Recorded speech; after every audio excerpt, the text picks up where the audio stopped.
উপরে উঠতে গেলে যেমন সিঁড়ির প্রয়োজন, ঠিক তেমনই জীবনে সাকসেস পেতে গেলে কিংবা বড় হতে গেলে আপন মানুষের ভীষণ প্রয়োজন। যেই আপন মানুষের কাছ থেকে তুমি ধোঁকা খাবে, যার কাছ থেকে তুমি আঘাত পাবে, আর সেই আঘাতের ফলস্বরূপ বড় হওয়ার একটা জেদ তোমার মনের মধ্যে আসবে। আসলে জেদ ছাড়া জীবনে কখনো সাফল্য আসে না। যাই হোক, অনেক গল্প অনেক কথা হবে তোমাদের সঙ্গে। তার আগে চলো নিজের পরিচয়টা দিয়ে নিই। নমস্কার, কেমন আছো সবাই?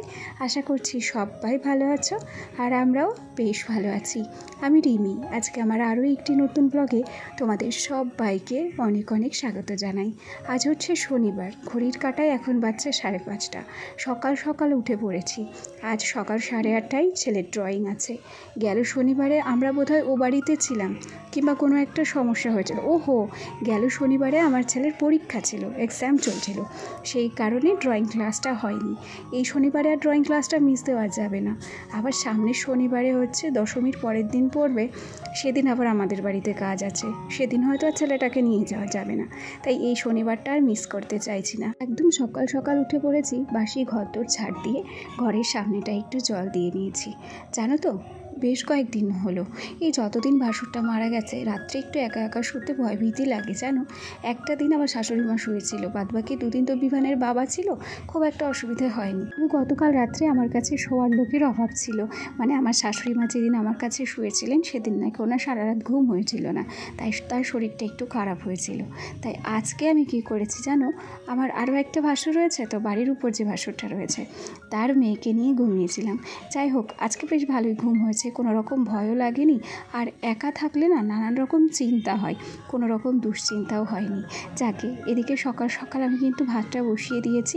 গতকাল রাত্রে আমি কিন্তু কাবলি ছোলা ভিজিয়ে রেখেছিলাম, আজকে বাজার থেকে আসার সময় একটু পনির নিয়ে আসবো। আচ্ছা, গতকালকে একটা পাখির ডাক তোমরা শুনছিলে না? আমার একদম পিছনেই পাখিটা ডাকছিল। আমি যত ক্যামেরা ওর সামনে আনছি, ওর ডাক যেন আরও বাড়ছে, আর ও ফোনের দিকে তাকিয়েই ছিল। যাই হোক, আরও কাছে ক্যামেরা আনতে পাখিটা যেন ফুস করে উড়ে গেছে। দেখো উড়ে যাবে কেমন। আসলে গতকালকে ভিডিওতে ভয়েস ওভার দিতে পেরেছিলাম না, তাই একদম সকাল সকাল উঠে ভেবেছিলাম রান্নাবান্না চাপিয়ে দেব, আর সেই সাথে যদি সুযোগ পাই তাহলে ভয়েস ওভার দেব। আচ্ছা, ভয়েস ওভারের সুযোগও পেয়েছিলাম, তাই একেবারে মাঠে গিয়ে ভয়েস ওভার দিয়ে গতকালকের ভিডিওটা তোমাদের সঙ্গে শেয়ার করেছিলাম। ওদিকে ভাত চাপিয়ে আর প্রেশার কুকারে কাবলি ছোলাটা সিটি দিতে বসিয়েছি। তারপর এক কাপ চা করে নিয়ে ঘড়ির কাঁটায় এখন বাজছে 7টা। ইতিমধ্যে ফোনে আমার মেসেজ করেছে স্কুল থেকে যে আজকের ক্লাস 9টা থেকে শুরু হবে। হাতে আরও একটু সময় পেলাম। তার আগে কিন্তু আমি সোনাকে উঠিয়ে দিয়েছিলাম, ওর হাতে ব্রাশ দিয়েছি, ও ব্রাশ করছে, আর এদিকে আমি কিন্তু বসে বসে একটু চাটা খাচ্ছি। এরপরে সোনার জন্য খাবার রেডি করব। তবে তার আগে খেয়াল করো কাবলি ছোলাগুলো কি সুন্দর করে সিটি মেরেছি, আর এগুলোকে একটা ঝুড়ির মধ্যে রেখেছি, জল ঝরাতে দিয়েছি। আসলে আমি অর্ধেক রান্না করে যাব, কারণ কি গতকাল রাত্রিবেলা যদি কাউকে পেতাম তাহলে গতকাল রাত্রেই পনিরটা আনিয়ে রাখতে পারতাম। যেহেতু কেউ পনির এনে দেওয়ার মতো ছিল না, তাই ভেবেছি যে সকালবেলা যখন ছেলে ড্রয়িং ক্লাসে যাব, ফেরার সময় একেবারে পনির কিনে নিয়ে আসবো। আচ্ছা, আর এখানে দেখো সমস্ত কিছু কিন্তু আমি রেডি করে নিয়েছি। অর্ধেক রান্না চাপিয়ে গেলে এসে শুধুমাত্র পনিরটা ভাজা করে তারপর তরকারির মধ্যে অ্যাড করে একটু ফুটিয়ে নিলেই কিন্তু আমার হয়ে যাবে। মশলাপাতি তো আমরা কিচ্ছু খেতে পারবো না, তাই নর্মাল যেভাবে বানাতে পারি সেইভাবেই বানাবো আর কি। মটর পনিরটা ঘরে যেহেতু টমেটো ছিল সেটাকেও বার করে নিয়েছি। আর এদিকে দেখো আমি কিন্তু মোটামুটি তরকারিটা বসিয়েও দিয়েছি। একটু তাড়াহুড়োর মধ্যেই রয়েছি, সময়ের আগেই কিন্তু স্কুলে পৌঁছতে হবে। জানো তো, আজকে দুমুনা মনে হচ্ছিল। আমি ভাবছিলাম কি টোটোতে যাব না সাইকেলে যাব। তারপর আমার বরের কাছে ফোন করলাম। আমার বর বললো যাওয়ার সময় তো তুমি টোটো পেয়ে যাবে, তবে আসার সময় কিন্তু টোটো পাবে না, তখন কিন্তু ভীষণ অসুবিধা হবে। ওর কথা শুনে তারপর সাইকেলটা বার করেছি। আচ্ছা, গল্প করতে করতে ওদিকে তরকারিটা বসিয়ে দিয়েছি। আর দেখো ছেলের জন্য সকালের জলখাবার রেডি করেছি।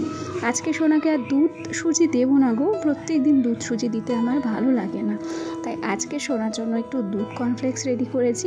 আর সেই সাথে একটা কলা ছোট্ট ছোট্ট টুকরো করে কেটে দিলাম। ছোট ছোট টুকরো করে কেটে দিলে তো ও খাবে, আর বড় কলা ধরে দিলে আমার ছেলে খুব একটা খেতে চায় না।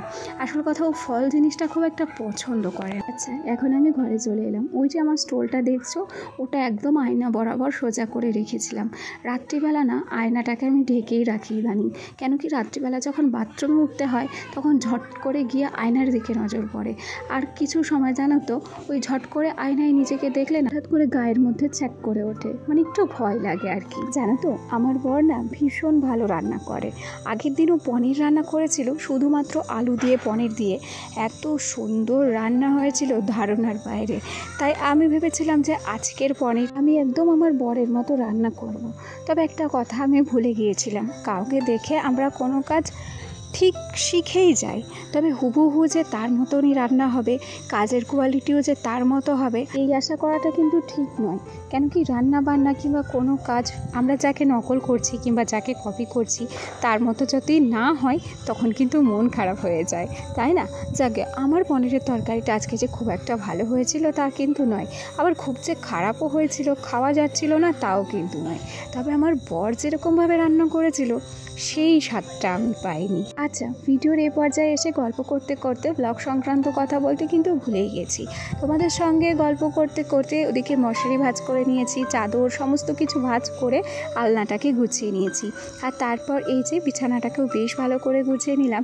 এই পর্যায়ে আমার ঘর কিন্তু একদম ছিমছাম রয়েছে, পুরো পরিপাটি করে গুছিয়ে নিয়েছি ঘরটা। তবে সমস্ত কিছু কিন্তু এখন তাড়াহুড়োর মধ্যেই করতে হয়েছে। আর ওদিকে সোনাকে রেডি করিয়ে দিয়েছি, আর এখন একটু আমি রেডি হয়েছি। গতকালকে রাজিয়া আমাকে কমেন্ট করেছিল যে চুলই মানুষের সৌন্দর্য, সেখানে তুমি তোমার চুলগুলোকে বেশি ছোট করে ফেলেছো। আসলে সত্যি কথা বলতে কি, আমিও জানি যে চুলই মানুষের সৌন্দর্য।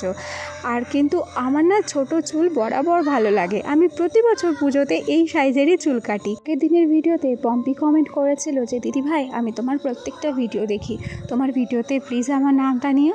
আচ্ছা, আমার ভিডিও ভালোবেসে দেখার জন্য তোমাকে অনেক অনেক ভালোবাসা রইল পম্পি, আর সেই সাথে তুমিও ভালো থেকো, সুস্থ থেকো, এভাবেই ভালোবাসা দিয়ে আমার পাশে থেকো। আচ্ছা, গল্প করতে করতে আমরা কিন্তু রেডিও হয়ে গেছি, তারপর সাইকেল নিয়ে সোজা স্কুলে চলে এসেছি। কেন, এই যে টাইম ফুলগুলো তোমাদের সঙ্গে শেয়ার করছি না, এই টাইম ফুলের গাছ আমাদের বাড়ি ছিল, সাদা কালার ছিল, বেগুনি কালারের ছিল, এই কালারটা ছিল। একটা বিয়ে বাড়িতে আমাদের নিমন্ত্রণ ছিল, একটা বাচ্চা আর সেই সাথে তার মা আমাদের বাড়ি শাড়ি পরতে এসেছিল। ওর মা যখন রেডি হচ্ছিল আর আমিও রেডি হচ্ছিলাম, সেই সুযোগে সেই বাচ্চাটা আমার পুরো গাছের চাক ধরে তুলে দিয়ে গিয়েছিল। তারপর থেকে এই ফুল গাছগুলো আমাদের বাড়িতে আর লাগানো হয়নি, ভাবছি স্কুল থেকে কয়েকটা ডাল নিয়ে গিয়ে বাড়িতে লাগিয়ে রাখবো। এই যে দেখো, বলেছিলাম না যে আজকে আমার ছেলে ড্রয়িং ক্লাস ছিল, ম্যাম তার স্টুডেন্টদের নিয়ে একদম বসে পড়েছে ড্রয়িং করাতে।